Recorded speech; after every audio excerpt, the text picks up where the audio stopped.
ہر کام کا ایک سلیقہ ہوتا ہے، ایک طریقہ ہوتا ہے، ایک قرینہ ہوتا ہے، ایک ادب ہوتا ہے، مینرز ہوتے ہیں، اور جب کوئی کام صحیح طریقے پر کیا جائے تو وہ صحیح نتائج بھی سامنے لاتا ہے۔ دعا کے آداب میں سے اہم ترین آداب، سب سے پہلے ہم باطنی آداب کی بات کریں گے کہ ہمارے اندر کیا ہونا چاہیے، ہماری سوچ پہ کیا ہونا چاہیے۔ تو پہلی چیز ہے اخلاص اور پوری توجہ، یعنی جب بھی ہم اللہ سبحانہ تعالیٰ کی طرف رجوع کریں تو توجہ اور دھیان کے ساتھ کریں، اپنے آپ کو فوکس کریں، پوری یکسوئی کے ساتھ دعا مانگیں۔ ایسے ہی چلتے پھرتے غافل دل کے ساتھ، یا سوچ کہیں اور ہے اور منہ سے کچھ اور بول رہے ہیں، تو وہ ٹھیک ہے، آپ کی زبان کا ذکر تو ہو جائے گا لیکن دعا کا حق ادا نہیں ہوگا۔ قرآن مجید میں اللہ تعالیٰ فرماتے ہیں وَادْعُوهُ مُخْلِصِينَ لَهُ الدِّينَ، اور اس کے لیے دین کو، عبادت کو خالص کرتے ہوئے اس کو پکارو، یعنی جب اس سے دعا کرو تو پھر اپنے اندر اخلاص پیدا کرو۔ رسول اللہ صلی اللہ علیہ وسلم نے فرمایا اللہ سے قبولیت کے یقین کے ساتھ دعا مانگا کرو کہ اللہ تعالیٰ ضرور قبول کرے گا، اور جان لو کہ اللہ غافل اور لہو و لعب میں مشغول دل کی دعا قبول نہیں فرماتا۔ یعنی اگر آپ توجہ نہیں کرتے اللہ تعالیٰ کی طرف، آپ دھیان نہیں دیتے، آپ کا دل کہیں اور مشغول ہے، صرف زبان سے ہی آپ تکرار کیے چلے جا رہے ہیں، تو وہ کافی نہیں، ایسی دعا فائدہ نہیں دے گی۔ دعا کے لیے توجہ ضروری ہے۔ عبد الرحمن بن یزید سے روایت ہے، وہ کہتے ہیں کہ ربیع جمعہ کے دن علقمہ کے پاس آیا کرتے تھے، جب میں وہاں نہ ہوتا تو ان کی طرف پیغام بھیج دیتے۔ تو ایک دفعہ جب وہ آئے، میں وہاں نہ تھا، تو علقمہ مجھ سے ملے، مجھ سے کہا کیا تم نے دیکھا نہیں کہ ربیع کیا بات کہتے ہیں؟ وہ کہتے ہیں کیا تم دیکھتے نہیں کہ لوگ کتنی زیادہ دعائیں کرتے ہیں اور ان کی کتنی کم قبول ہوتی ہیں؟ یہ اس لیے ہوتا ہے کہ اللہ عز و جل خالص دعاؤں کے علاوہ کوئی اور دعا قبول نہیں کرتا۔ یعنی جب تک آپ خالص ہو کے توجہ کے ساتھ دعا نہیں کرتے تو وہ اپنے ہدف تک نہیں پہنچتی، اس کا مقصد پورا نہیں ہوتا، کیونکہ وہ آپ صرف کہہ رہے ہوتے ہیں، مانگ نہیں رہے ہوتے۔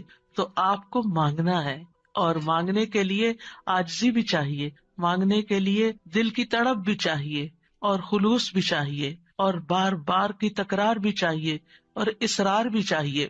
وہ کہتے ہیں کہ میں نے کہا کیا عبداللہ نے بھی یہی نہیں کہا؟ انہوں نے پوچھا کہ عبداللہ نے کیا کہا ہے؟ انہوں نے کہا کہ عبداللہ نے بیان کیا ہے کہ اللہ کسی لوگوں کو سنانے والے، یعنی جو شخص کسی کو سنانے کے لیے دعا کرتا ہے، ریاکار اور ہنسی مذاق سے دعا کرنے والے کی دعا قبول نہیں کرتا، صرف اس دعا کرنے والے کی دعا قبول کرتا ہے جس کے دل سے دعا نکلتی ہے، خلوص کے ساتھ دعا نکلتی ہے۔ یعنی بعض اوقات ہم دعا مانگ رہے ہوتے ہیں اور ہمارا مقصد نہیں ہوتا دعا کرنا، مقصد ہوتا بس کسی کو سنانا کہ ہم دعا کر رہے ہیں، یعنی وہ ہماری صرف ایک بات ہی ہوتی ہے، دعا نہیں ہوتی، دعائیہ انداز میں ایک بات کر رہے ہوتے ہیں۔ تو بات کرنا کچھ اور ہے اور دعا کرنا کچھ اور ہے، اور لوگوں کو سنانا یا لوگوں کو دکھانا، یا جب لوگ سن رہے ہوں تو اس وقت دعائیں کرنا اونچی اونچی آواز میں، اور جب تنہائی میں بیٹھے ہیں، اکیلے ہیں، تو کوئی دعا ہی نہیں، یا بہت مختصر سی دعا ہے۔ تو باطنی آداب میں سے کیا ہے کہ جب ہم اکیلے ہوں، تنہائی میں ہوں، پھر ہم اللہ سے کیا باتیں کرتے ہیں، کتنی توجہ کے ساتھ بات کرتے ہیں۔ دوسری بات یہ ہے کہ سچے دل سے دعا کرنا۔ امام احمد بن حنبل رحمہ اللہ سے کہا گیا کہ ہمارے اور رحمان کے عرش کے درمیان کتنا فاصلہ ہے؟ سوال کیا کسی نے، یعنی کتنا فاصلہ یہاں سے عرش تک کا؟ انہوں نے کہا سچے دل سے سچی دعا کرنا، یعنی جب آپ سچے دل سے سچی دعا کرتے ہیں تو آپ کی دعا عرش تک جا پہنچتی، رب العالمین تک پہنچ جاتی ہے، بس اتنا ہی فاصلہ ہے۔ انی قریب، اللہ تعالیٰ قریب ہے، دور نہیں ہے، اسی لیے وہ سنتا ہے ہماری۔ سبحان اللہ، اللہ تعالیٰ عرش پر ہوتے ہوئے ہمارے دلوں کے حال جانتے ہیں، اور ہماری چپکے چپکے کی ہوئی باتیں اور دعائیں اور آہیں اور پکار وہ سب بھی سنتے ہیں۔ پھر قبولیت کے یقین کے ساتھ دعا کرنا۔ نبی صلی اللہ علیہ وسلم نے فرمایا تم میں سے کوئی شخص اس طرح دعا نہ کرے کہ اے اللہ اگر تو چاہے تو میری بخشش کر دے، اگر تو چاہے تو مجھ پر رحم کر دے، اگر تو چاہے تو مجھے روزی دے دے۔ نہیں، بلکہ پختگی کے ساتھ سوال کرنا چاہیے، کیونکہ اللہ جو چاہتا ہے کرتا ہے، اللہ پہ کوئی جبر کرنے والا نہیں۔ تو پکی پکی دعا کرے کہ اللہ تعالیٰ یہ چاہیے، ایسا ہی چاہیے، اصرار کے ساتھ، تکرار کے ساتھ، خلوص کے ساتھ۔ اور پھر قبولیت دعا کے بارے میں پریشان نہ ہو کہ ہم نے تو خلوص بھی اور تکرار، اصرار سب کچھ کر لیا، پھر بھی ہماری دعا قبول نہیں ہوئی۔ عمر بن خطاب کہتے ہیں میں دعا کی قبولیت کے بارے میں پریشان نہیں ہوتا بلکہ میں دعا کے بارے میں پریشان ہوتا ہوں. تو جب تمہارے دل میں دعا مانگنے کا خیال ڈال دیا جاتا ہے کہ مانگو، تو دعا کی قبولیت اس کے ساتھ ہی ہوتی ہے، یعنی قبولیت بھی ساتھ ہی آ جاتی ہے. تو اس لیے قبولیت ہو جائے گی اگر تم نے مانگ لیا، اپنا فرض پورا کر لیا. پھر یہ کہ خشوع و خضوع اور عاجزی کے ساتھ دعا کرنی چاہیے، یعنی دل کو حاضر کر کے اللہ سبحانہ تعالیٰ کے سامنے اپنی بندگی کا اظہار کر کے کہ میں کچھ نہیں ہوں، میں بہت کمزور انسان ہوں، میں فقیر ہوں، تو بادشاہ ہے، میرے ہاتھ میں کچھ نہیں، ہر چیز کا مالک تو ہے. جب انسان اس طرح اپنی عاجزی کو ظاہر کر کے دعا کرتا ہے تو بھی دعا قبول ہوتی ہے. ابو موسیٰ اشعری کہتے ہیں ہم ایک سفر میں رسول اللہ صلی اللہ علیہ وسلم کے ساتھ تھے. جب ہم کسی وادی میں اترتے تو لا الہ الا اللہ اور اللہ اکبر کہتے اور ہماری آواز بلند ہو جاتی تو نبی صلی اللہ علیہ وسلم نے فرمایا اے لوگو اپنی جانوں پر رحم کرو، کیونکہ تم کسی بہرے یا غائب کو نہیں پکار رہے، وہ تو تمہارے ساتھ ہی ہے، بے شک وہ سننے والا تم سے بہت قریب ہے، بے شک وہ سننے والا بہت قریب ہے. انہ سمیع قریب تبارک اسمہ وتعالی جدہ، اس کا نام برکتوں والا ہے اور اس کی عظمت بہت ہی بڑی ہے. پھر یہ کہ اپنی بے بسی اور اللہ تعالیٰ کی نعمتوں کا اقرار کرتے ہوئے دعا کرنا. ہمیں زکریا علیہ السلام کے بارے میں پتہ چلتا ہے قرآن مجید سے کہ انہوں نے کہا قال ربی انی وہن العظم منی واشتعل الرأس شیبا ولم اکن بدعائک ربی شقیا. اے رب میری ہڈیاں کمزور ہو گئی ہیں، میرا سر بڑھاپے سے بھڑک اٹھا ہے، بال سفید ہو گئے ہیں، اور اے میرے رب میں تجھ سے مانگ کر کبھی نامراد نہیں ہوا. یعنی میرے اینڈ پر کوئی چیز کام نہیں کر رہی، لیکن تیرے اینڈ پہ سب کچھ کام کرتا ہے، لہذا میں ابھی بھی مایوس نہیں ہوں. دعا میں جب کچھ چیزیں جمع ہو جاتی ہیں تو پھر دعا قبولیت کا درجہ پاتی ہے، جس میں اللہ تعالیٰ کی بارگاہ میں اپنی کمزوری، اپنی محتاجگی، اپنی عاجزی کا اظہار کرنا، عاجزی اور انکساری، لاچاری اور بے بسی، پھر ساتھ ساتھ اللہ کی تعریف بھی کرنا. یعنی ایک طرف اپنی کمزوری کا ذکر کرنا، اللہ میں تو گناہ گار ہوں اور تو بخشنے والا ہے، اللہ میں تو اپنی جان پہ ظلم کرنے والا ہوں اور تو ہم پر مہربان ہے. یعنی ایک طرف اپنی کمزوری کا اظہار اور دوسری طرف اللہ کی رحمت اور اللہ تعالیٰ کی بہترین صفات کا اقرار، وہ ساتھ ساتھ چلے. پھر اس کی نعمتوں کا اقرار کہ اللہ تو نے مجھے یہ بھی نعمت دی میرے مانگے بغیر، تو نے مجھے یہ بھی عطا کر دیا میرے مانگے بغیر، تو مجھے یہ بھی عطا کر دے. یعنی پھر اپنی حاجت رکھے. یعنی اس سے دعا کے اندر ایک خوبصورتی پیدا ہو جاتی ہے. یعنی مانگنے والے کا جو انداز ہوتا ہے اس پر بھی بہت ڈپینڈ کرتا ہے. اب دیکھیں ایک شخص آپ کے پاس آتا ہے اور روڈلی بات کرتا ہے اور اپنی کوئی ضرورت بتاتا ہے، آپ کیا کریں گے؟ ٹھہر جاؤ، کرتے ہیں تو ہماری خبر لیتے ہیں. آپ شاید کر بھی لیں کچھ اس کے لیے، لیکن اس محبت سے نہیں. ایک شخص آتا ہے، وہ بڑی محبت سے آپ سے بات کرتا ہے، آپ کے احسانات کا ذکر کرتا ہے، آپ کی کوئی تعریف کر دیتا ہے اور اس کے بعد اپنی کوئی ضرورت رکھتا ہے، تو آپ اپنی وسعت سے بڑھ کے بھی شاید اس کی مدد کرتے. تو جب بندے اور بندے کے بیچ میں یہ معاملہ ہے تو جو اصل بادشاہ ہے اس کا کتنا حق بنتا ہے کہ ہم اس کی نعمتوں کا اقرار کریں، اس کی تعریف کریں اور سچے دل سے اس کی حمد و ثنا بیان کریں. اور پھر خاص طور پر یہ کہ انسان اپنے گناہوں کا اعتراف کرے کہ یا اللہ میں گناہ گار ہوں. ایک تو ہوتا نا جو اوپر اوپر سے ہم کہتے رہتے ہیں ہم تو بڑے گناہ گار ہیں، وہ والا گناہ گار نہیں، جو اصلی والا اپنے کسی گناہ کو یاد کر لیں، یا اللہ مجھ سے یہ بھی زیادتی ہوئی ہے، میرے منہ سے یہ لفظ نکل گئے تھے، فلاں شخص کو میں نے ہرٹ کر دیا تھا، یا اللہ میری نماز لیٹ ہو گئی تھی، مجھے قرآن بھی صحیح نہیں پڑھنا آتا، میں نے پتہ نہیں اور کون سی غلطیاں کی ہیں جو مجھ سے زیادہ تو جانتا ہے، میں تو کر کے بھی بھول چکی ہوں، لیکن تو معاف کرنے والا ہے. حضرت سلیمان علیہ السلام نے کیا کیا تھا؟ رب اغفر لی وہب لی ملکا لا ينبغی لأحد من بعدی، اے میرے رب مجھے بخش دے. پہلے اپنی بخشش مانگی، گناہوں کا اعتراف کیا، اور پھر اس کے بعد مجھے ایسی بادشاہت عطا کر جو میرے بعد کسی اور کے لیے نہ ہو. تو یہ اقرار بڑا ضروری ہے. فاعترفت بذنبی، اللہ میں اپنے گناہوں کا اعتراف کرتا ہوں. اور پھر آپ دیکھیے گڑ گڑا کے دعا مانگنی چاہیے، تضرعا وخفیہ. سورۃ الاعراف میں آتا ہے ادعوا ربکم تضرعا وخفیہ انہ لا يحب المعتدین. اپنے رب کو گڑ گڑا کے اور خفیہ خفیہ چپ کے پکارو، بے شک وہ حد سے بڑھنے والوں سے محبت نہیں کرتا. یعنی حد سے بڑھنا کیا ہے کہ بہت چیخ چلا کے دعا کرنا، یا پھر یہ کہ انسان وہ چیزیں مانگنے لگے کہ جو اس کو زیب نہیں دیتی، تضرع جو ہوتا ہے اس میں رونا بھی شامل ہوتا ہے، اپنی عاجزی اور انکساری کا اظہار بھی ہوتا ہے، اور اصرار بھی ہوتا ہے. تضرع گڑ گڑانے کے معنوں میں یہ ساری چیزیں شامل ہیں. یعنی انسان اس طرح اپنے آپ کو اپنے رب کے سامنے بے بس پیش کرے اور اس کے الفاظ ایسے ہوں کہ اس کے اندر سے دل کی ساری خرابیاں نکل جائیں. یعنی آئی ایم نتھنگ، اے اللہ میں کچھ نہیں ہوں. اینڈ یو مین اٹ، کہ واقعی انسان سمجھے کہ میں بہت کمزور ہوں، غلطیوں کا پتلا ہوں، لیکن پھر بھی میں تیرے در پہ آیا ہوں. تو بادشاہ ہے، تو مجھے خالی ہاتھ نہیں لوٹائے گا، میری تجھ سے ہی امیدیں ہیں ساری. آپ دیکھیے نبی صلی اللہ علیہ وسلم سے بڑھ کر کون عبادت گزار تھا؟ سب سے زیادہ عبادت تو نبی صلی اللہ علیہ وسلم نے کی، لیکن بدر کے دن ان کا اللہ تعالیٰ کے آگے رونا اور گڑ گڑانا اور پھر اپنے ہاتھوں کو اٹھا اٹھا کے دعا کرنا وہ ہم سب جانتے ہیں. صحیح مسلم میں آتا ہے غزوہ بدر کے موقع پر اللہ کے نبی صلی اللہ علیہ وسلم قبلہ رخ ہوئے، پھر دعا کے لیے اپنے ہاتھوں کو اٹھایا اور اپنے رب سے گڑ گڑا کے دعا مانگنا شروع کی. اللہم انجز لی ما وعدتنی، اللہم آتی ما وعدتنی، اللہم ان تہلک ہذہ العصابۃ من اہل الاسلام لا تعبد فی الارض. اے اللہ میرے لیے اپنے کیے ہوئے وعدے کو پورا فرما، اے اللہ اپنے وعدے کے مطابق معاملہ فرما. اے اللہ اگر اہل اسلام کی یہ جماعت ہلاک ہو گئی تو زمین پر تیری عبادت نہ کی جائے گی. اور یہ صرف ایک دفعہ جملہ نہیں انہوں نے بولا، بار بار یہی کہتے تھے اللہ اپنے وعدوں کو پورا کر دے، اللہ اپنے وعدے پورے کر دے.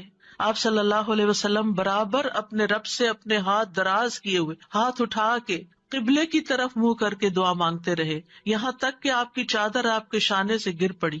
یعنی کندھے پہ جو چادر اڑی تھی وہ نیچے گر گئی، یعنی اتنا ہاتھ اٹھایا کہ وہ چادر بھی گر گئی. بس ابو بکر رضی اللہ عنہ آپ کی طرف آئے، آپ کی چادر کو اٹھایا، اسے آپ کے کندھے پہ ڈالا، پھر آپ کے پیچھے سے آپ کو لپٹ گئے اور عرض کیا اللہ کے نبی آپ کی اپنے رب سے دعا کافی ہو چکی، ان قریب وہ آپ سے کیے ہوئے اپنے وعدے کو پورا فرمائے گا. اگر ہم سے کسی نے وعدہ کیا ہو کہ میں تمہارا یہ کام کر دوں گا، اگر ہم سے اللہ نے وعدہ کیا ہو کوئی کہ یہ ہو جائے گا، تو پھر اس کے بعد ہماری دعائیں کتنی ہوگی؟ ہم تو دعا ہی نہیں کریں گے، ہم کہیں گے وہ تو آلریڈی کانٹریکٹ ہو چکا ہے، وعدہ ہو چکا ہے، اب تو ہو ہی جائے گا نا، بس ہو ہی جائے گا، اب کیا فکر، اب ٹکٹ لے لی ہے، ویزا لگ گیا ہے، اب تو عمرے پہ جانا پکا ہو گیا، ہو ہی جائے گا. نہیں، یہ ٹکٹ اور ویزا نہیں لے کے جاتا آپ کو، یہ اللہ کا اذن، اللہ کی طرف سے رحمت، اللہ کی طرف سے عنایت آپ کو لے کے جاتی ہے. اور جب تک آپ اس کے گھر تک پہنچ نہیں جاتے مسلسل دعا کرتے رہیں، مانگ مانگ کے اللہ سے نیکیوں کے موقع لیتے رہیں.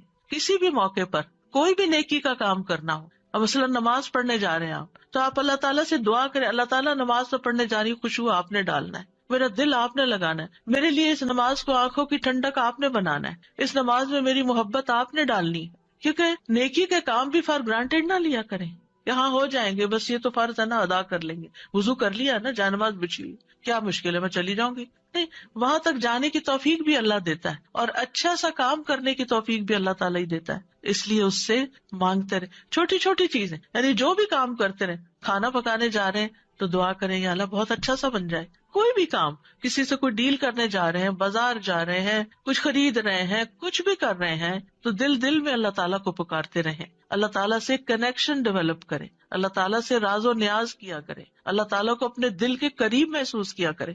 قریب مجیب، وہ قریب بھی ہے، جواب بھی دیتا ہے، دعائیں قبول کرتا ہے. اور پھر چپ کے یہ جو دعاؤں کی قسمیں جو میں نے ذکر کی ہیں ابھی، یہ ساری خفیہ دعائیں، دل دل میں، دائیں بائیں کسی کو نہیں پتا آپ کیا کر رہے ہیں، لیکن مانگتے چلے جائیں. زکریا علیہ السلام کے بارے میں اللہ تعالیٰ نے خاص طور پہ فرمایا، ذکر رحمت ربک عبدہ زکریا اذ نادى ربہ نداء خفیا.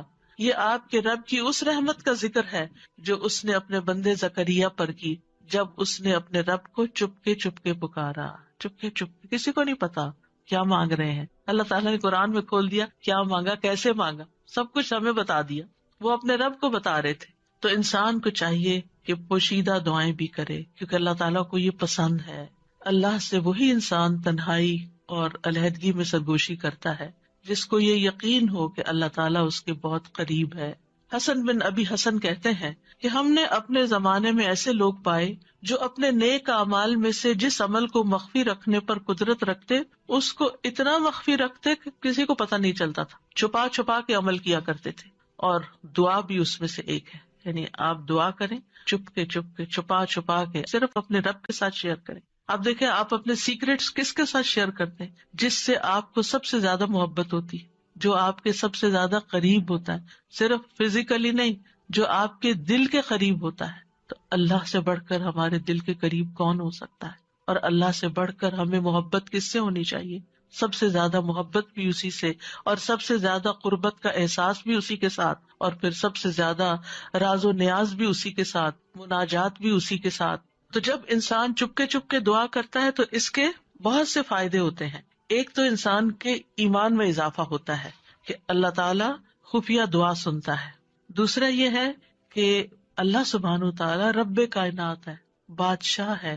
کسی بادشاہ کے دربار میں جا کے آپ کیسے بات کرتے ہیں؟ کس ٹون کے ساتھ، کتنا لاؤڈ؟ کبھی کسی کو دیکھا کہ کسی ڈگنیٹری کے پاس جا کے چیخ چلا کے بات کر رہا ہو؟ اللہ سبحانہ وتعالیٰ کے سامنے تو ہمارا ادب اور احترام اور بھی زیادہ ہونا چاہیے. یعنی اللہ سے محبت کا مطلب یہ نہیں کہ ہم پھر اللہ تعالیٰ سے ایسے باتیں کریں جیسے کسی بچے سے باتیں کر رہے ہیں، جیسے اپنے بچوں سے لاڈ کر رہے تھے، ایسے تھوڑی. ادب احترام. پھر آپ دیکھیے کہ جب انسان چپ کے اور ادب احترام کے ساتھ بات کرتا ہے تو اس میں اخلاص بھی زیادہ ممکن ہوتا ہے. تو یہ چند آداب تھے باطنی آداب. اب ظاہری آداب. ظاہری آداب میں آپ دعا تو کبھی بھی کہیں بھی مانگ سکتے ہیں، وضو ہو یا نہ ہو. لیکن اگر آپ کی کوئی خاص دعا ہے، کوئی خاص حاجت ہے، کوئی خاص بات ہے، تو پھر آپ باوضو ہو کے، پاک صاف ہو کے اللہ تعالیٰ کی حضور فارملی بیٹھ کے نماز پڑھ کے پھر خاص طرح دعا کریں. یعنی یہ مستحب عمل ہے، فرض نہیں ہے، لازم نہیں ہے. کیونکہ آپ دیکھیے کہ جب انسان باوضو ہوتا ہے نا تو اس کی کیفیت اور ہوتی ہے. تو اس اچھی کیفیت کے ساتھ آپ جب مانگتے ہیں تو قبولیت کے زیادہ امکانات ہوتے ہیں. لیکن اگر کوئی وضو نہ کر سکے کوئی حرج نہیں. ابو عامر رضی اللہ عنہ جب شہید ہوئے تو ابو موسیٰ اشعری رضی اللہ عنہ نے آ کر نبی صلی اللہ علیہ وسلم کو خبر دی اور کہا کہ ابو عامر نے کہا تھا کہ آپ صلی اللہ علیہ وسلم کے پاس جا کر کہنا کہ میرے لیے استغفار کریں. تو اب وہ شہید ہو چکے ہیں. آپ نے پانی طلب کیا، وضو فرمایا، پھر اپنے ہاتھ اٹھا کر دعا کی، اے اللہ ابو عامر کی مغفرت فرما. کیا ہمیں اگر کوئی دعا کے لیے کہتا ہے، ہم نے بھی کبھی ایسا اہتمام کیا؟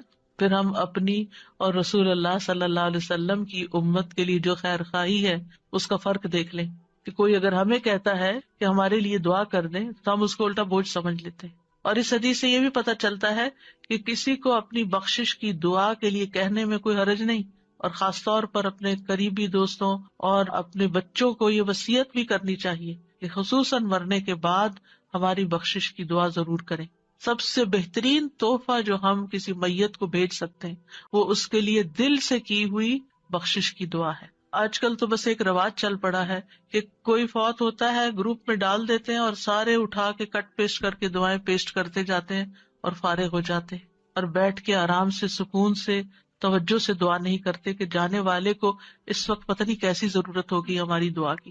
تو ہمارے خلوص کا یہ تقاضا ہے کہ ہم اپنے پیاروں کے لیے بہت اہتمام کے ساتھ دعا کریں کہ ہم دنیا میں ہوں یا نہ ہوں، اور خصوصاً جب والدین چلے جائیں دنیا سے تو وہ اور زیادہ ہماری دعاؤں کے محتاج ہو جاتے ہیں. پھر اسی طرح دعا کرتے وقت قبلہ رخ ہو جانا افضل ہے، یہ بھی مستحب ہے. نہ ہو کوئی بات نہیں، کسی بھی جگہ کسی بھی طرف رخ کر کے آپ دعا کر سکتے ہیں. نبی صلی اللہ علیہ وسلم نے ایک جمعہ کے دن بارش کی دعا مانگی تھی. اس وقت آپ کا چہرہ مشرق کی طرف تھا، قبلے کی طرف نہیں، کیونکہ آپ جمعے کا خطبہ دے رہے تھے. تو جمعے کے خطبے میں پھر اپوزٹ ڈائریکشن پہ انسان کھڑا ہوتا ہے، تو آپ نے دیر اینڈ دین دعا مانگ لی.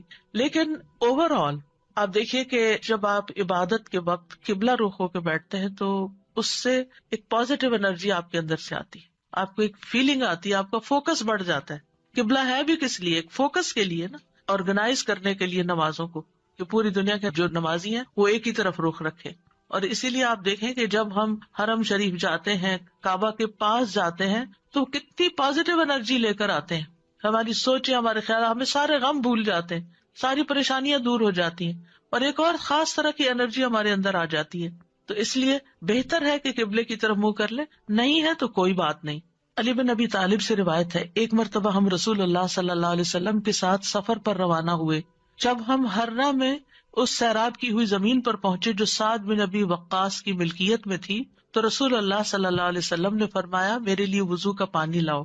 جب نبی صلی اللہ علیہ وسلم وضو کر چکے تو قبلہ رخ ہو کر کھڑے ہو گئے. اللہ اکبر کہہ کے فرمایا اے اللہ ابراہیم جو تیرے بندے اور تیرے خلیل تھے انہوں نے اہل مکہ کے لیے برکت کی دعا کی تھی اور میں محمد تیرا بندہ اور تیرا رسول ہوں صلی اللہ علیہ وسلم.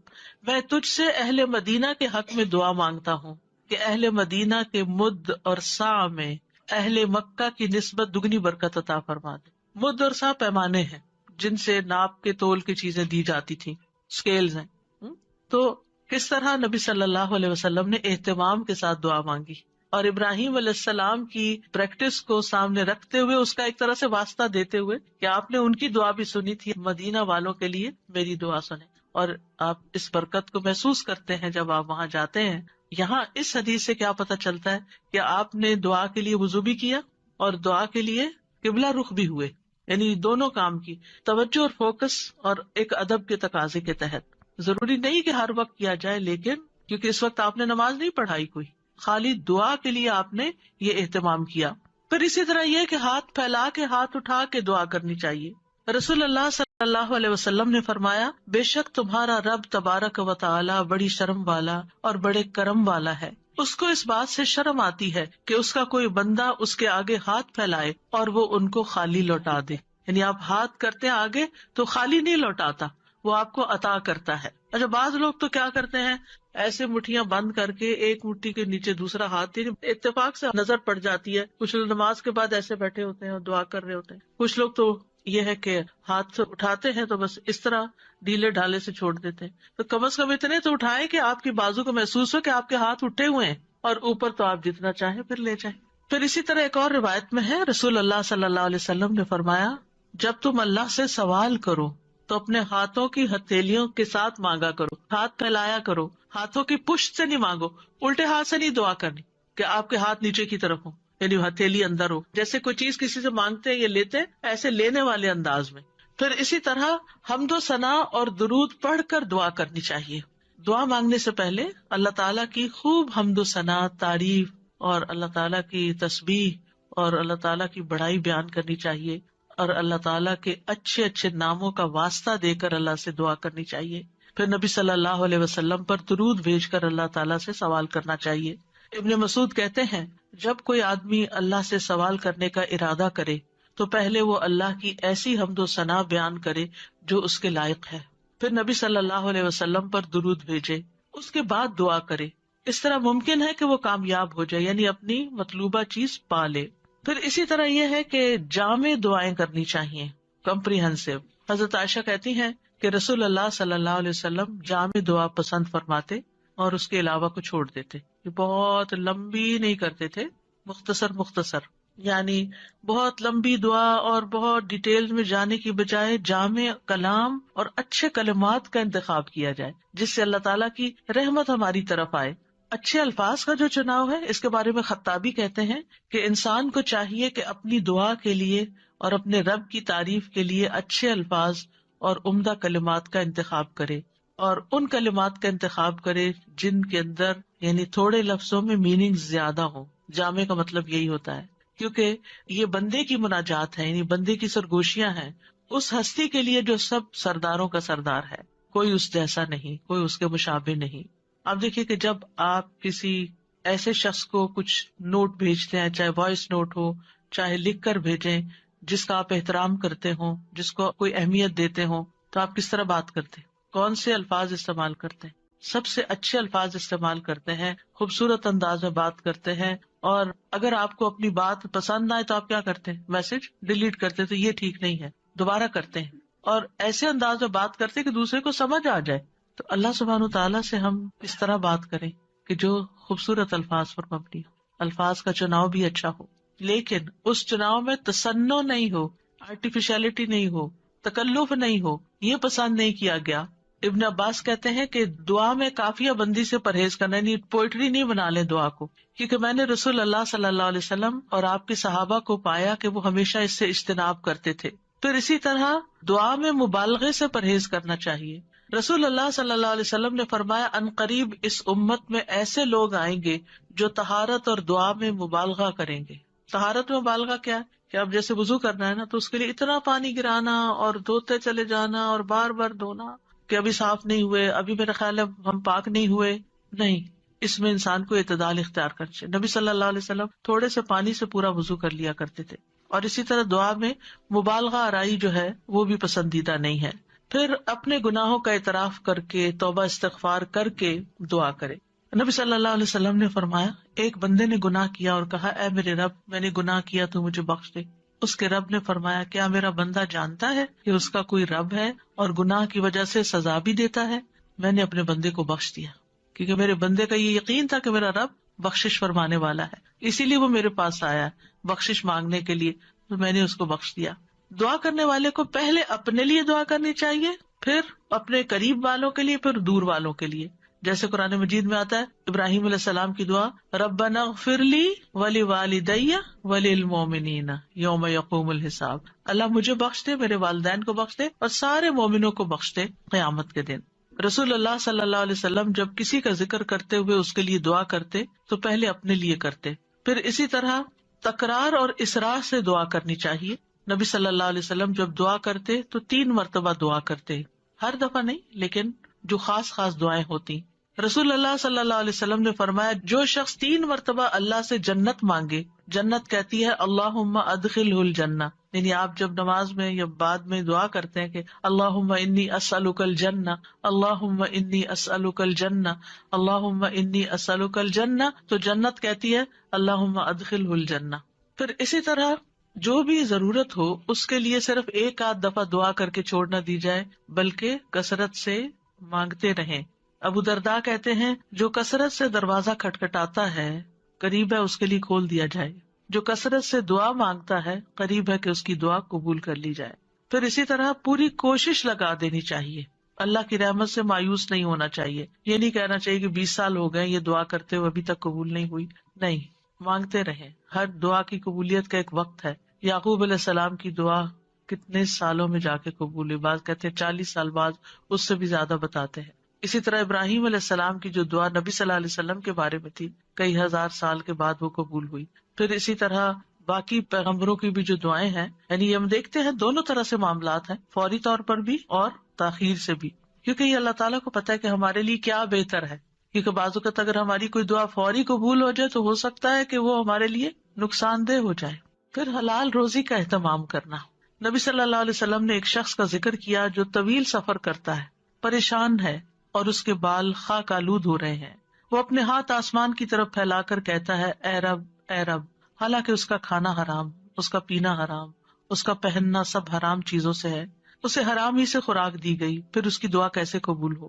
اس کا یہ مطلب نہیں کہ اگر انسان سے اتنے گناہ ہو چکے ہیں یا وہ حرام کام کرتا رہا ہے تو اب دعا ہی نہ کرے، نہیں، پھر بھی دعا کرے اور اس غلطی کا اعتراف کر کے پھر اللہ سے مانگے تو انشاءاللہ اس کی دعا بھی قبول ہوگی.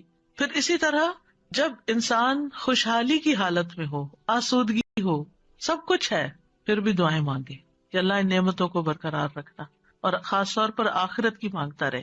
رسول اللہ صلی اللہ علیہ وسلم نے فرمایا جو شخص چاہتا ہو کہ اللہ خوشی اور غم کے وقت اس کی دعا قبول کر لے تو اسے چاہیے کہ وہ خوشحالی اور آسودگی میں بکثرت دعا کرے. پھر یہ ہے کہ بد دعا نہ کی جائے، نہ اپنے لیے نہ اپنے اہل و عیال کے لیے. وہ آتا ہے نا کہ وَيَدْعُ الْإِنسَانُ بِالشَّرِّ دُعَاءَهُ بِالْخَيْرِ وَكَانَ الْإِنسَانُ عَجُولًا.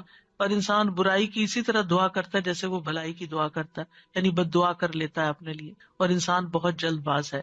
رسول اللہ صلی اللہ علیہ وسلم نے فرمایا اپنے اوپر بد دعا نہ کرو، نہ اپنی اولاد پر بد دعا کرو، نہ اپنے خادموں پر بد دعا کرو، نہ اپنے مال پر بد دعا کرو. کہیں ایسا نہ ہو کہ قبولیت کی گھڑی ہو جس میں اللہ تعالیٰ سے کچھ مانگا جائے اور وہ قبول کر لے. کیونکہ بعض اوقات انسان غصے میں آ کے، بعض اوقات ہرٹ ہو کے زبان سے کوئی ایسے الفاظ نکال دیتا ہے، جیسے بچوں کے بارے میں بعض اوقات غصہ آتا ہے انسان کو تو پھر بہت شدید بعض اوقات وہ پریشان کرتے ہیں. تو ایسی صورت میں زبان پہ آتے آتے بعض اوقات کچھ لفظ رک جاتے ہیں تو اس میں ان کی ہدایت کی دعا مانگنی چاہیے. ایک بات یاد رکھیے کہ جب انسان اپنے پورے جذبات میں ہوتا ہے نا، چاہے وہ غصہ ہو، غم ہو، خوشی ہو، ایکسائٹمنٹ ہو، کچھ بھی ہو، اس وقت انسان بڑے دل سے دعا کرتا ہے. ان گھڑیوں کو کیش کرے.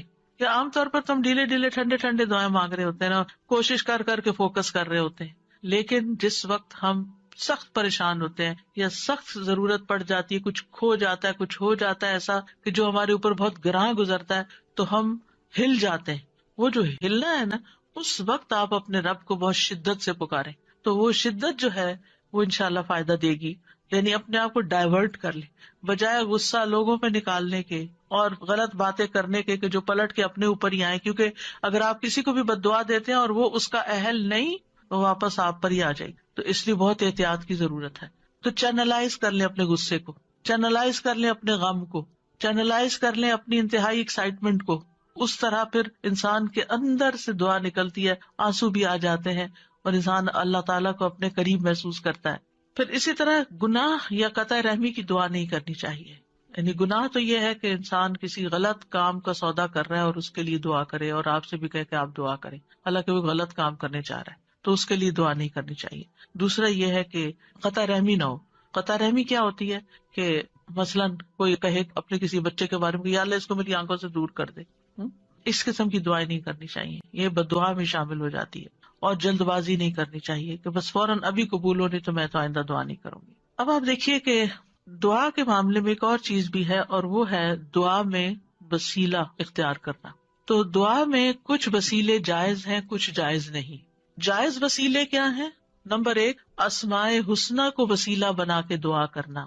قرآن مجید میں آتا ہے وَلِلَّهِ الْأَسْمَاءُ الْحُسْنَى فَادْعُوهُ بِهَا، اور سب اچھے نام اللہ ہی کے ہیں، سو اسے ان کے ساتھ پکارو، اچھے ناموں کے ساتھ. مثلا ہم یہ کہیں کہ یا حی یا قیوم برحمتک استغیث، اب یہاں اللہ کے ناموں کو وسیلہ بنایا اور رحمت مانگی. یا ذا الجلال والاکرام، یا من بیدہ ملکوت السماوات والارض، یا رب ربنا، یا رب العالمین، یا ارحم الراحمین، یا اللہ یا رحمان یا رحیم، یا اللہ یا کریم، یا وہاب. رزق مانگنا تو یا رزاق. اس طرح اللہ تعالیٰ کے ناموں کو وسیلہ بنا کے آپ دعا کر سکتے ہیں. کچھ تو وہ نام ہیں جن میں اسم اعظم بھی ہے، اور نبی صلی اللہ علیہ وسلم نے ان ناموں کے ساتھ دعا کی ہے جو مشہور یا حی یا قیوم وغیرہ. لیکن یہ ہے کہ چونکہ ایک عمومی ہدایت ہے کہ اللہ کے ناموں کے ساتھ دعا کی جائے، تو کسی بھی نام کو جو آپ کو بہت اچھا لگتا ہے، اللہ تعالیٰ کی کوئی بھی پیاری صفت، اس کے ساتھ اللہ کو پکار کے آپ اللہ تعالیٰ سے دعا کریں. کیونکہ یہ بھی ایک محبت کا اظہار ہوتا ہے نا، جس سے آپ محبت کرتے ہیں اس کے آپ ہر نام سے ہی پیار کرتے ہیں، بلکہ نئے نئے نام رکھتے رہتے ہیں. یا قریب یا مجیب بھی کہہ سکتے ہیں. پھر فرشتے بھی آپ دیکھیں کہ اللہ کے ناموں کو وسیلہ بنا کر دعا کرتے ہیں. الذین یحملون العرش ومن حولہ یسبحون بحمد ربہم ویؤمنون بہ ویستغفرون للذین آمنوا. کیا کہتے ہیں؟ ربنا وسعت کل شیء رحمتا وعلما، اے ہمارے رب تو نے ہر چیز کو اپنی رحمت اور علم سے گھیر رکھا ہے. تو یہ اللہ کے ناموں کو وسیلہ بنا رہے ہیں ایک طرح سے.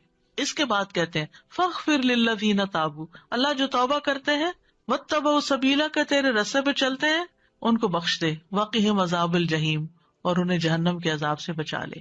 انبیاء علیہ السلام بھی اللہ کے ناموں کا وسیلہ اختیار کرتے ہیں. حضرت سلیمان نے عرض کیا تھا قال رب اغفر لی وہب لی ملکا لا ينبغی لأحد من بعدی انک انت الوہاب، تو بہت عطا کرنے والا ہے، تو مجھے بھی عطا کر. پھر اسی طرح یوسف علیہ السلام نے دعا کی تھی رب قد آتیتنی من الملک وعلمتنی من تأویل الاحادیث فاطر السماوات والارض انت ولی فی الدنیا والآخرہ توفنی مسلما والحقنی بالصالحین. تو یہاں پر فاطر السماوات والارض یہ اللہ تعالیٰ کے نام لیا گیا ہے. نبی صلی اللہ علیہ وسلم کو بھی جب کوئی مشکل پیش آتی تو آپ فرماتے یا حی یا قیوم برحمتک استغیث. اور یہ قبولیت کے اسباب میں سے ہے اللہ کے ناموں کے ساتھ دعا کرنا جو ہے. رسول اللہ صلی اللہ علیہ وسلم مسجد میں داخل ہوئے تو دیکھا گیا کہ ایک شخص نے اپنی نماز پوری کر لی اور تشہد میں بیٹھا ہے اور کہہ رہا ہے اللہم انی اسألک یا اللہ الاحد الصمد الذی لم یلد ولم یولد ولم یکن لہ کفوا احد ان تغفر لی ذنوبی انک انت الغفور الرحیم. آپ صلی اللہ علیہ وسلم نے 3 بار فرمایا اس کو بخش دیا گیا ہے. یعنی اس دعا کے ساتھ آپ دیکھیں کہ اس میں اخلاص بھی ہے نا. یا اللہ الاحد الصمد الذی لم یلد ولم یولد ولم یکن لہ کفوا احد، یہ سورۃ اخلاص کا حصہ ہے. ان تغفر لی ذنوبی، میں توحید خالص کا اقرار کر کے اپنے گناہوں کی معافی مانگتا ہوں. پھر یا ذی الجلال والاکرام کو لازم پکڑ لینا چاہیے. نبی صلی اللہ علیہ وسلم نے فرمایا ان ناموں کے ساتھ چمٹے رہو، یعنی روزانہ ان ناموں کے ساتھ اللہ تعالیٰ سے دعا کرنی چاہیے. پھر یہ کہ ادب کے ساتھ اس کی صفت بیان کرتے ہوئے دعا کرنی چاہیے. پھر رب کے وسیلے سے دعا کرنی چاہیے. یعنی ابو درداء کہتے ہیں اللہ تعالیٰ مومنوں پر رحم فرمائے، وہ مسلسل یہی کہتے رہے ربنا ربنا ربنا ربنا، یہاں تک کہ ان کی دعا قبول کر لی گئی. اپنے نیک اعمال کو وسیلہ بنا کے دعا کرنا، یعنی یہ وسیلہ دے سکتے ہیں ہم.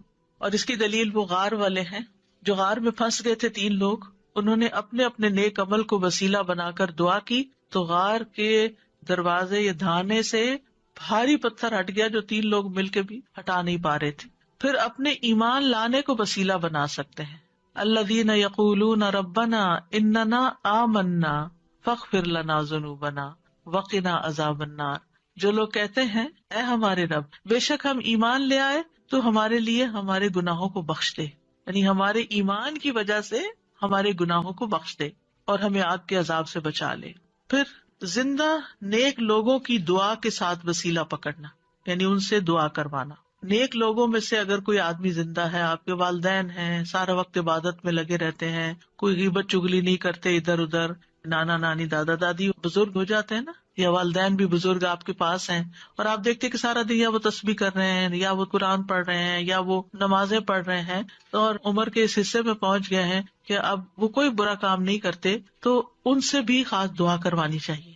یعنی ان کے پاس جا کر کہنا آپ ہمارے لیے دعا کریں یا ان سے دعا کروائیں، تو یہ دراصل آپ ان کا وسیلہ پکڑ رہے ہیں. ایک طرح سے یہ بھی وسیلہ ہے.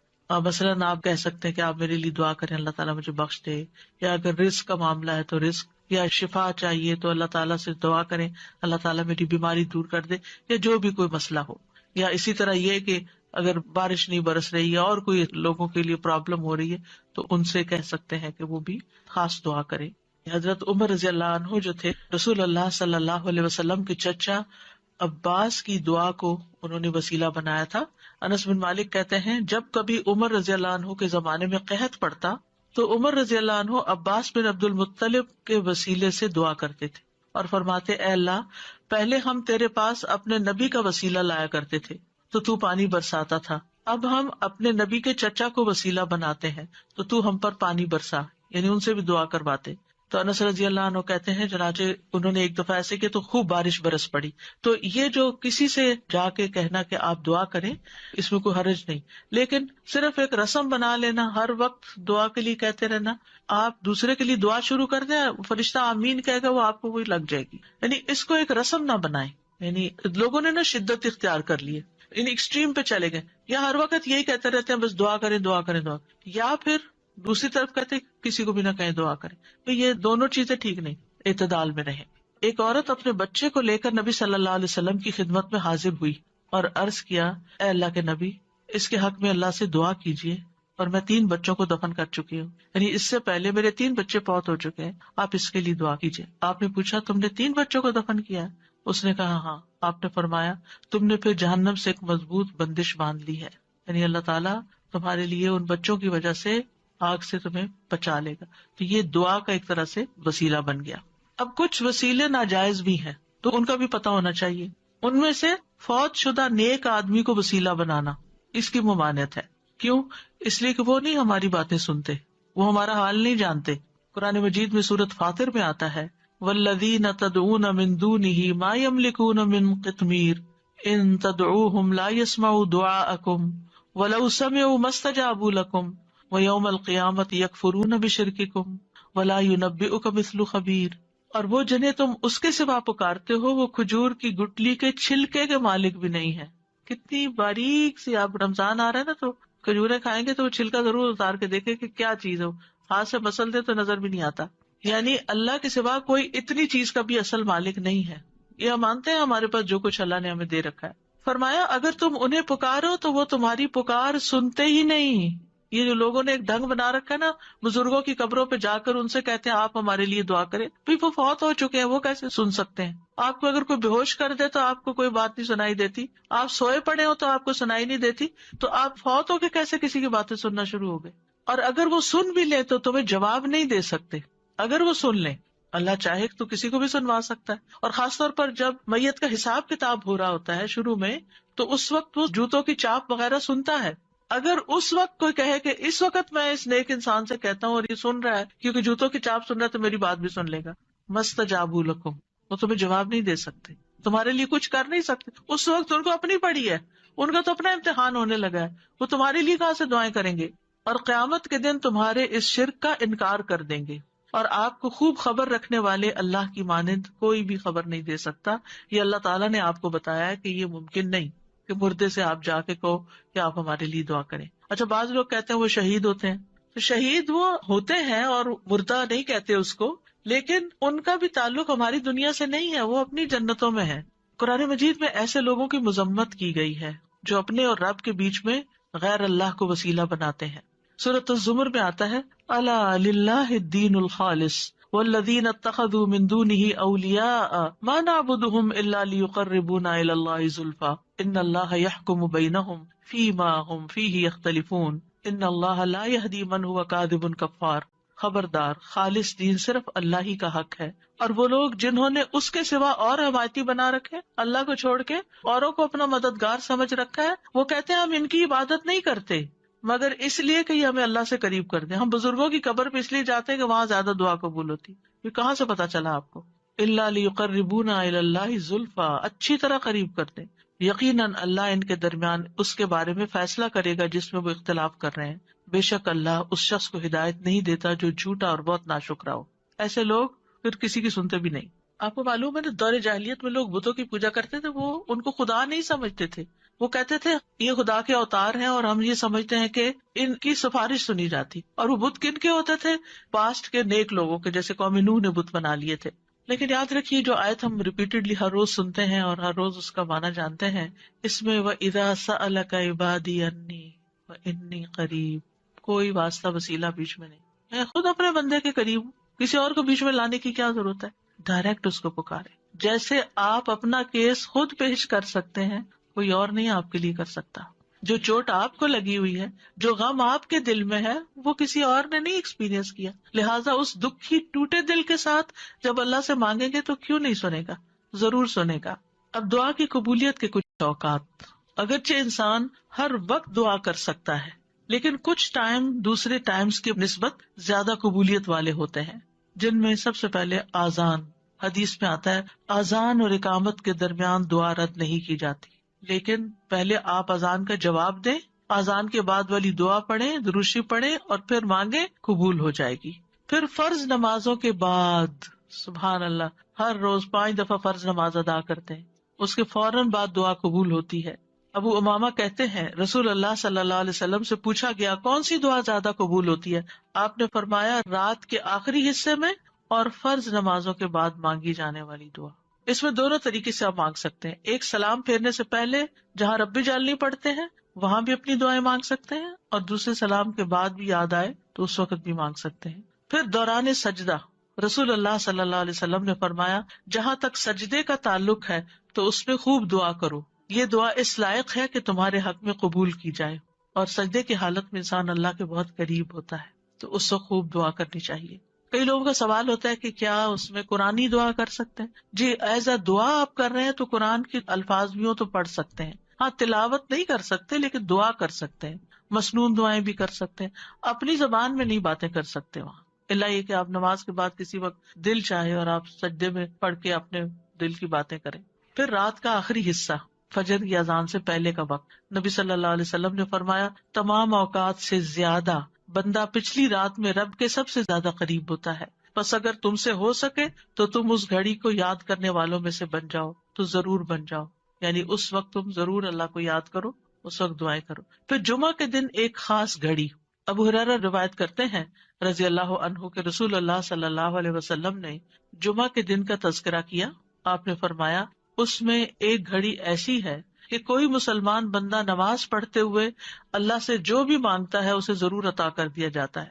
اب یہ کون سی گھڑی ہے؟ اس کے بارے میں ایک تو یہ اوپینین ہے کہ دن کا کوئی بھی حصہ ہو سکتا ہے. دوسرا یہ ہے کہ امام جب خطبے کے لیے ممبر پر آ جاتا ہے. پھر ایک یہ کہ عصر کے بعد سے لے کے مغرب کے بیچ میں آتی ہے. پھر لیلۃ القدر میں دعا کرنا. عرفہ کے دن حاجیوں کے لیے عرفہ کا دن ہم بھی کر لیں تو کیا حرج ہے، اگر ان کی سنی جا رہی ہے تو رب ہماری بھی سن رہا ہے، لیکن وہ تو چونکہ مشقت اٹھا کے وہاں پہنچے ہیں تو اس لیے وہ زیادہ قریب ہے۔ نبی صلی اللہ علیہ وسلم نے فرمایا بہترین دعا وہ ہے جو عرفہ کے دن مانگی جائے۔ حضرت عائشہ کہتی ہے کہ رسول اللہ صلی اللہ علیہ وسلم نے فرمایا اللہ عرفہ کے دن سے زیادہ کسی دن اپنے بندوں کو آگ سے آزاد نہیں کرتا، اور اللہ اپنے بندوں کے قریب ہوتا ہے، پھر فرشتوں کے سامنے اپنے بندوں پر فخر فرماتے ہوئے کہتا ہے یہ سارے بندے کیوں آئے ہیں یہاں، گھر بار چھوڑ کے مال خرچ کر کے اتنی تکلیف اٹھا کے یہاں کس لیے جمع ہے؟ تو ہم سب جانتے ہیں کہ آج کیوں کرتے ہیں کہ اللہ تعالیٰ ہمیں بخش دے اور ہم سے راضی ہو جائے اور ہمارا فرض بھی ادا ہو جائے۔ پھر اسی طرح بارش کے وقت کی دعا، یعنی جب بارش ہو رہی ہے، اور آپ لوگ بڑے خوش قسمت ہیں کہ یہاں اکثر بارش ہوتی رہتی ہے، برف بھی پڑتی ہے، تو اس وقت پریشان ہونے کی بجائے دعا کرنا شروع کر دیا کریں۔ آپ ڈرائیونگ کر رہے ہیں، بارش برسنا شروع ہو گئی ہے، دعائیں شروع کر دیں۔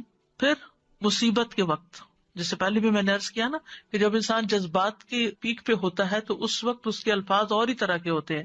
رسول اللہ صلی اللہ علیہ وسلم نے فرمایا اگر مسلمان پر کوئی مصیبت آئے اور وہ اللہ کے حکم کے مطابق کہے انا للہ و انا الیہ راجعون اللہم اجرنی فی مصیبتی واخلف لی خیرا منہا، اے اللہ مجھے میری مصیبت میں اجر دے اور میرے لیے اس کا بہترین نعم البدل عطا فرما، تو اللہ اس کو اس سے بہتر عطا فرماتے ہیں۔ اور جب بھی دل پہ غم کی گھٹا چھائے کسی بھی تکلیف کی وجہ سے، دیر اینڈ دین یہی دعا کیا کرے اللہم اجرنی فی مصیبتی واخلف لی خیرا منہا، اللہ اس مصیبت پر تو مجھے اجر دے اور اس سے بہتر نعم البدل عطا کر دے۔ پھر اسی طرح زمزم پیتے وقت رسول اللہ صلی اللہ علیہ وسلم نے فرمایا زمزم کا پانی اس مقصد کے لیے ہے جس کے لیے وہ پیا جائے۔ پھر تلاوت قرآن کے بعد کی دعا، پھر مرغ کی آواز سنتے وقت، کیونکہ اس وقت وہ فرشتے کو دیکھ رہا ہوتا ہے۔ پھر مریض اور میت کے پاس رسول اللہ صلی اللہ علیہ وسلم نے فرمایا جب تم مریض یا میت کے پاس جاؤ تو اچھی بات کہا کرو، کیونکہ فرشتے تمہاری بات پر آمین کہیں گے، یعنی اس وقت دعائیں کرنی چاہیے۔ ام سلمہ کہتی ہیں کہ رسول اللہ صلی اللہ علیہ وسلم ابو سلمہ جو ان کے ہسبینڈ تھے ان کی میت پر تشریف لائے، ان کی آنکھیں کھلی رہ گئی تھی، آپ نے انہیں بند کیا اور فرمایا جب روح قبض ہو جاتی ہے تو آنکھیں اس کا پیچھا کرتی ہیں، یعنی روح جب لے کے جاتے ہیں فرشتے تو آنکھیں پیچھے پیچھے دیکھتی ہیں، اس کا جسم کا ایک حصہ چلا گیا یعنی اس کی روح چلی گئی تو اس کو کیا کرنا چاہیے، آنکھیں بند کر۔ اور ویسے بھی آپ دیکھیں اگر باڈی اکڑ جائے اور میت کی آنکھیں کھلی رہتی تو بڑا خوفناک سا سین ہو جاتا ہے۔ اسی دوران گھر کے کچھ لوگ رونے چیخنے لگے تو آپ نے فرمایا اپنے متعلق خیر ہی کی دعا مانگا کرو، رونے کا فائدہ نہیں، اچھی دعا مانگو کیونکہ فرشتے تمہاری دعا پر آمین کہتے ہیں۔ پھر وہ لوگ جن کی دعائیں قبول ہوتی ہیں ان میں مجاہد فی سبیل اللہ اور حج اور عمرہ کرنے والا۔ رسول اللہ صلی اللہ علیہ وسلم نے فرمایا اللہ کے راستے میں غازی اور حج کرنے والے اور عمرہ کرنے والے اللہ کے وفد ہیں، ڈیلیگیشنز ہیں اللہ کی طرف جانے والے۔ اللہ نے انہیں بلایا تو انہوں نے اس دعوت کو قبول کر لیا اور پھر انہوں نے اللہ سے مانگا تو اللہ نے ان کو عطا کر دیا۔ پھر مظلوم، مسافر اور والد کی دعا، نبی صلی اللہ علیہ وسلم نے فرمایا 3 قسم کے لوگوں کی دعائیں قبول ہوتی ہیں اور ان کی قبولیت میں کوئی شک و شبہ نہیں۔ نمبر 1 مظلوم کی دعا، اس میں مثال ہے نوح علیہ السلام کی۔ مسافر کی دعا، اس میں مثال ہے موسیٰ علیہ السلام کی۔ اور والد کی اپنی اولاد کے لیے دعا، ابراہیم علیہ السلام کی۔ اسی طرح اولاد جو اپنے والدین کے لیے دعا کرتی ہے، نبی صلی اللہ علیہ وسلم نے فرمایا جنت میں آدمی کا درجہ بلند کر دیا جاتا ہے تو وہ کہتا ہے کہ یہ کیسے ہوا؟ کہا جاتا ہے تمہاری اولاد کے تمہارے حق میں استغفار کے سبب، تمہاری اولاد تمہارے لیے دعائیں کر رہی تھی اس لیے تمہیں اپ گریڈ کر دیا گیا۔ پھر اسی طرح کسی کی غیر موجودگی میں اس کے لیے دعا کرنا، یعنی منہ پہ تو لوگ دعائیں دے ہی دیتے ہیں لیکن جب آپ سامنے ہی نہیں ہے، آپ کو خبر ہی نہیں ہے تو آپ کے لیے کوئی دعا کر رہا ہے، وہ بہت ویلیوبل دعا ہے۔ پھر روزے دار کی دعا جب تک کہ وہ افطار نہ کر لے۔ پھر اللہ کا کثرت سے ذکر کرنے والا اور عادل حکمران۔ پھر وضو اور اللہ کا ذکر کر کے سونے والا، اس کی دعا۔ وہ شخص جو رات کو آنکھ کھلنے پر یہ دعا پڑھے، اس کے کارڈ بھی چھپے ہوئے ہیں، لا الہ الا اللہ وحدہ لا شریک لہ لہ الملک ولہ الحمد وہو علی کل شیء قدیر الحمد للہ وسبحان اللہ ولا الہ الا اللہ واللہ اکبر ولا حول ولا قوة الا باللہ، ثم قال، پھر کہے اللہم اغفر لی، اے اللہ مجھے بخش دے، یا پھر کوئی اور دعا مانگے تو وہ بھی قبول ہوگی۔ پھر اگر وہ وضو کرے اور نماز پڑھے تو اس کی نماز قبول ہو جائے گی۔ پھر وہ لوگ ہیں جن کی دعا قبول نہیں ہوتی، قرآن مجید میں آتا ہے فادعوا وما دعاء الکافرین الا فی ضلال، فادعوا تم دعا کرو اور کافروں کی دعا تو اکارت ہی ہے، کیونکہ وہ اللہ سے تھوڑی مانگتے ہیں. کوئی جیزس سے مانگ رہا ہے اور کوئی بتوں سے مانگ رہا ہے اور کوئی کسی سے. اللہ کے لیے تو مخلص ہو کے اخلاص کے ساتھ دعا کرتے ہی نہیں ہے. اور اخلاص والی دعا کیا ہے؟ جو ہر شرک سے پاک ہو. پھر جو لوگ نیکی کا حکم نہ دیں اور برائی سے نہ روکیں، ان کی دعائیں قبول نہیں ہوتی. عائشہ رضی اللہ تعالیٰ عنہ کہتی ہیں، ایک مرتبہ رسول اللہ صلی اللہ علیہ وسلم میرے پاس تشریف لائے تو مجھے آپ کے چہرے سے محسوس ہوا کہ آپ کی طبیعت میں کچھ گھٹن ہے. آپ نے وضو کیا اور کوئی بات کیے بغیر واپس چلے گئے. میں نے حجروں سے قریب ہو کر سنا تو آپ فرما رہے تھے، اے لوگو، بے شک اللہ عز و جل فرماتا ہے کہ نیکی کا حکم دیا کرو اور برائی سے روکا کرو، اس سے پہلے کہ تم مجھے پکارو اور میں تمہاری دعائیں قبول نہ کروں. تم مجھ سے سوال کرو اور میں تمہیں کچھ عطا نہ کروں، تم مجھ سے مانگو اور میں تمہیں نہ دوں. پھر اسی طرح ناسمجھ کو مال یا اختیار دینے والے کی دعا. قرآن مجید میں آتا ہے، وَلَا تُؤْتُوا السُّفَهَاءَ أَمْوَالَكُمْ، یعنی بے وقوفوں کو اپنے مال مت دو، یعنی جن میں ان کو مینج کرنے کی صلاحیت نہیں ہے، نہ تجربہ کار لوگ، ان کو نہیں دو، پیسے ضائع کر دیں گے. تو بہرحال یہ کچھ آداب تھے، اور اس کے ساتھ ہی یہ کہ کون سے لوگ ہیں جن کی دعائیں قبول ہوتی ہیں، کون سے اوقات ہیں، کون سی جگہ ہیں. اور آخر میں یہ کہوں گی کہ ہمیں اللہ تعالیٰ سے کثرت سے دعا کرنی چاہیے، اس سے مانگتے رہنا چاہیے، کیونکہ ہم محتاج ہیں. دوسروں سے کہنے کی بجائے خود اللہ تعالیٰ سے زیادہ دعائیں کریں. دعا میں عاجزی اور افتقار ہونا چاہیے، اصرار ہونا چاہیے، اور پھر قبولیت کے اسباب اختیار کریں، یعنی جگہیں، ٹائم، یعنی کس قسم کی مناسبت ہے اس سے. تو اللہ تعالیٰ سے دعا ہے کہ وہ ہمیں دعا کرنا سکھا دے اور ایسی دعائیں کرنے کی توفیق دے جو ہمارے لیے قبولیت کا باعث ہوں. ہم اصرار سے مانگتے ہیں اللہ تعالیٰ سے، بار بار وہی بات چیت کرتے ہیں اور ضد بھی کرتے ہیں، لیکن ہمیں نہیں پتا کہ وہ چیز ہمارے لیے صحیح ہے کہ نہیں، ہم مانگتے رہیں تو اللہ تعالیٰ اس کے بدلے کیا کیا دے گا. کل کے لیکچر میں ہم نے پڑھا تھا کہ بعض اوقات آپ اصرار کر رہے ہیں، اللہ کو پتا یہ نہیں آپ کے لیے ٹھیک، لیکن چونکہ آپ دعا کر رہے ہیں، آپ عبادت کی حالت میں، آپ کو مناجات کی لذت مل رہی ہے، آپ کے بوجھ اتر رہے ہیں، آپ کے گناہ معاف ہو رہے ہیں. یعنی بعض اوقات دعا نہیں قبول ہوتی لیکن اس کے بدلے گناہ معاف ہو جاتے ہیں. بعض اوقات کوئی آنے والی مصیبت ٹال دی جاتی ہے، تو بعض اوقات اللہ تعالیٰ اس سے بہتر کوئی اور چیز آپ کو دے دیتا ہے. سو مینی ویز آف قبولیت دعا. السلام علیکم استاد جی. یہ جیسے زندگی میں بہت ناراضگیاں ہیں، ہسبینڈ سے لڑائی ہو گئی اور ہسبینڈ کی اچانک ڈیتھ ہو گئی، تو پہلے تو اتنا لڑی ہوئی تھی کہ چھوڑ کے چلی گئی وہ، اور پھر پیر پکڑ کے معافیاں مانگی بعد میں. تو مطلب یہ کہ بعد میں معافی، وہ پتہ نہیں ہسبینڈ نے معاف کیا یا نہیں، وہ تو جا چکے تھے. وہ کہتی ہیں کیا میری معافی ہو گئی ہوگی؟ ہسبینڈ کے لیے بھی کثرت سے دعا کریں اور اپنی بخشش کے لیے بھی کریں. اللہ معاف کرنے والا. اللہ تعالیٰ کو وہ بندہ جو گناہ کرنے کے بعد پلٹ آتا ہے وہ بہت پسند ہے.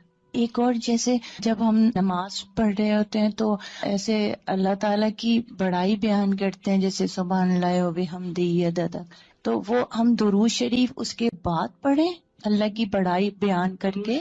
نماز کے اندر درود شریف اینڈ میں اتحیات کے بعد ہے، اس وقت ہوگا، اور اس کے بعد دعائیں ہوں گی. دعائیں رب جلنی جو پڑھتے ہیں وہ درود شریف کے بعد ہی پڑھتے ہیں. جی یہ کہہ کے بھی پڑھ سکتے ہیں نا، یا بدیع السماوات یا حیو یا قیوم انی اسالک، یہ بھی کہہ کے اسٹارٹ کر کے پڑھ سکتے ہیں. بالکل. جزاک اللہ. سادہ جی، یہ جو کہتے ہیں نا کہ ہم اپنے والدین کے لیے دعائیں مانگتے ہیں تو ان کے جنت میں درجات اللہ تعالیٰ بلند کرتے ہیں. الحمدللہ ہم سب کی یہی ہوتا ہے کہ ہمارے ماں باپ اللہ کی رحمت سے وہاں ہو، نہ ہو تو پھر کہاں کیا ہوتا ہے، مطلب نکل آئیں گے جہاں کسی اور مشکل میں ہے تو ان کی پھر لگتی ہے.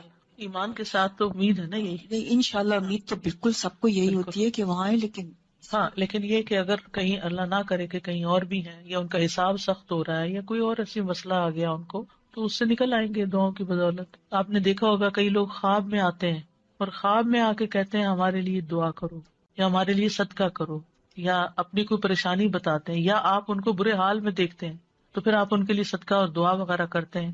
تو میں کہیں پڑھ رہی تھی کہ کسی کے اوپر قرض تھا اور اس نے خواب میں اپنے بیٹے کو بتایا کہ میرے پیسے فلاں جگہ رکھے ہیں، اس سے قرضہ ادا کر دو. تو یہ اللہ کی مدد ہی ہوتی ہے. تو اچھے حال میں بھی انسان دیکھتا ہے، اچھے حال میں بھی دیکھتا ہے تو انشاءاللہ اچھے ہوں گے. لیکن یہ غیب کے معاملات ہیں جن کا ہمیں بہت کم علم دیا گیا، کوئی گارنٹی نہیں کہہ سکتا، کسی کی بھی نہیں. میری امی نے جب قرآن لکھا تھا نا ترجمہ، تو انہوں نے خواب میں دیکھا تھا کہ ان کے والدین ہیں اور ان کو 2 بڑی بڑی کرسیاں اور اس کے اوپر تاج پہنایا جا رہا ہے. تو اولاد کیوں نہ نیکیاں کرے پھر، اور ایسے بچوں کو اور ایسے اولادوں کو اللہ تعالیٰ توفیق دے کہ وہ ایسے نیک کام کریں جو ان تک ہمارے بڑوں سے بڑوں تک بخشش کا وسیلہ بنے. بلکہ ایک ٹپ دوں گی، رمضان میں جو بھی صدقہ خیرات کریں اس میں ساتھ اپنے والدین کو بھی شامل کر لیں. استاد آپ نے شروع میں بتایا کہ ہم کسی کے لیے دعا مانگتے ہیں تو اس میں بس ہم ایک سرسری لفظ یوز کر دیتے ہیں، تو جب کوئی اچھا کام کرتا ہے یا بچے بھی کوئی بھی تو ہم اس وقت کہہ دیتے ہیں دعا، تو اس وقت کہہ سکتے اس طرح اٹس اوکے، یا اس وقت ہم کوئی خاص ادب کے ساتھ مانگیں؟ مطلب ادب اس وقت کیا ہوگا کہ الفاظ اچھے ہوں اور احترام ہو، یعنی ہر وقت وضو کرنا، ہر وقت قبلہ رخ ہونا، ہر وقت فارمل اس میں بیٹھ کے کرنا یہ نہیں ممکن ہوتا. چلتے پھرتے اٹھتے بیٹھتے ہر حال میں آپ دل میں پکار سکتے ہیں. آپ نے ابھی ارشاد فرمایا کہ جب ہم ہتھیلیاں کھول کے ہتھیلیوں سے دعا مانگنی چاہیے. جی، تو جب ہم سجدے میں جیسے دعا قبول ہوتی تو ہمارے تو ہاتھ یوں ہوتے ہیں، تو ہم ان کو یوں کریں؟ نہیں، سجدے میں ہمیں نہیں پھیرنا. سجدے میں تو پوزیشن ہے نا سجدے کی، وہ تو آپ سجدہ کر رہے ہیں. جی اور اس میں دعا آ گئی. رائٹ. لیکن جب آپ دعا مانگ رہے ہیں تو اس وقت دعا کی پوزیشن میں آ جائیں گے، یعنی سجدے کے علاوہ جب دعا مانگ رہے ہیں. اور روزے پہ کہتے ہیں نبی صلی اللہ علیہ وسلم کہ وہ خود ہمارے سلام کا جواب دیتے ہیں. جی ہاں، تو ان کو ہمارا سلام پہنچایا جاتا ہے. جی ہاں. تو وہاں ہم نہیں ان کو وسیلہ بنا کے دعا مانگ سکتے؟ یہ کسی صحابی نے نہیں بنایا. اچھا. دیکھیں جب حضرت عمر نبی صلی اللہ علیہ وسلم کی وفات کے بعد دعا کروانے گئے تھے تو حضرت عباس کے پاس گئے تھے، قبر پہ نہیں آئے تھے. ٹھیک ہے. اوکے. سبحانک اللہم و بحمدک، اشہد ان لا الہ الا انت، استغفرک و اتوب الیک. السلام علیکم و رحمۃ اللہ وبرکاتہ.